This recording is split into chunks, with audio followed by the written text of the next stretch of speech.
यह एक ठंडी धुंधली शाम थी जब एलेक्स छोटे भूले बिसरे शहर रेवनसलूर में पहुंचा। इस शहर की एक अजीब सी पहचान थी।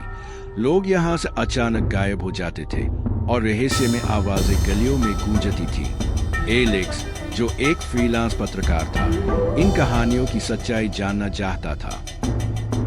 वह शहर के इकलौते मोटल में ठहरा जो एक खंडहर की तरह लग रहा था। रिसेप्शन पर बैठी एक बुढ़ी औरत, जिसकी आंखें गहरी धंसी हुई थी और आवाज कांप रही थी, ने बिना उसकी ओर देखे उसे एक चाबी थमा दी।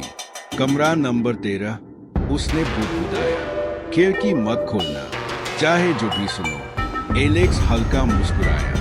वह कई डरावनी कहानियां सुन चुका था, लेकिन वह तर्कशील व्यक्ति था, अंधविश्वासी नहीं। उसने सीआईओ से ऊपर जाते हुए अपने कमरे में प्रवेश किया। कमरा धूल से भरा हुआ था और हवा में एक अजीब सी गंध थी, गीली और बासी। खिड़की से बाहर सड़क सुनसान थी और स्ट्रीट लाइट्स अजीब तरह से टिमटिमा रहे थे। रात गहराते ही एलेक्स ने अपनी रिकॉर्डिंग डिवाइस की और नोट्स लेने लगा। उसकी रिसर्च के अनुसार यह शहर पहले संपन्न था, लेकिन 1965 में एक पूरे परिवार के गायब होने के बाद लोग धीरे धीरे यहाँ से जाने लगे। कुछ का मानना था कि यह परिवार फुसफुसाते सायों का शिकार हुआ। एक पुरानी कहानी जो कहती थी कि ये साए अंधेरे में रहते हैं और डर पर पलते। ठीक आधी रात को एलेक्स ने कुछ सुना, एक धीमी फुसफुसाहट खिड़की के बाहर से। उसका दिल जोर से धड़कने लगा। उसने लाइट बंद कर दी। केवल लैपटॉप की हल्की रोशनी जलती रही। फुसफुसाहट तेज हो गई, अस्पष्ट लेकिन जिद्दी।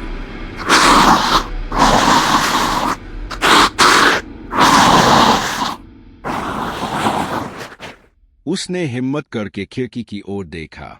बाहर कोहरा गहरा हो गया था और उसमें कुछ परछाइयां हिलती डुलती दिख रही थी।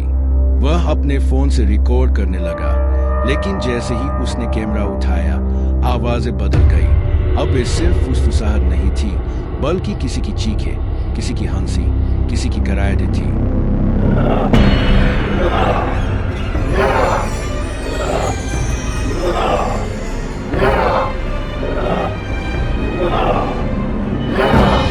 तुरंत ही बर्फीली हवा कमरे में भर गई और सड़ी गई चीजों की दुर्गंध उसके नथुनों में समा गई। बाहर के साए एक आकार लेने लगे। एक आदमी की शक्ल, जिसकी आंखें खोखली थी और होठों पर एक भयानक मुस्कान थी। तुम्हें खिड़की नहीं खोलनी चाहिए थी, उसने खौफनाक आवाज में कहा। एलेक्स डर से पीछे हटा।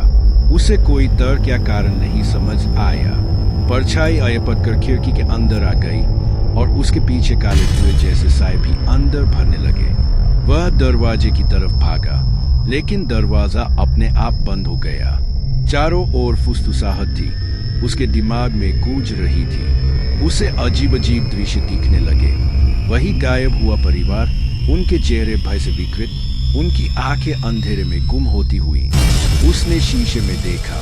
वह मुस्कुरा रहा था, लेकिन उसने मुस्कान नहीं दी थी।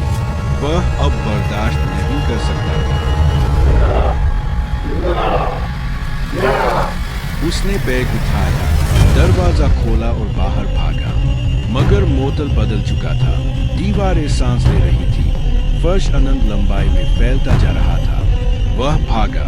उसका खुद का डर उसकी चीखों में घुल रहा था। छंदी कंकाल जैसी उंगलियां उसकी त्वचा को छू रही थी। वह किसी तरह सीआईओ से नीचे पहुंचा और लॉबी में पहुंचा। बुआई रिसेप्शनिस्ट वही खड़ी थी, लेकिन अब उसकी आंखों में कोई जीवन नहीं था। वे तुम्हें जाने नहीं देंगे, वह बुदबुदाई। वे तुम्हारे डर से जिंदा है। एलेक्स ने उसकी बात नहीं सुनी। उसने दौड़कर अपनी कार में छलांग लगाई, चाबी घुमाई। कार में भी वही फुसफुसाहट। वे अब उसके साथ थे। इंजन गरजा और वह पागलों की तरह वहां से निकल पड़ा। उसने पीछे देखने की हिम्मत नहीं की। कुछ दिनों बाद उसने अपनी रिकॉर्डिंग सुनी। उस सारे अब भी थे और उनके बीच उसकी खुद की आवाज थी, जो वह कभी बोला ही नहीं था। रेवनसलूर अब भी उसे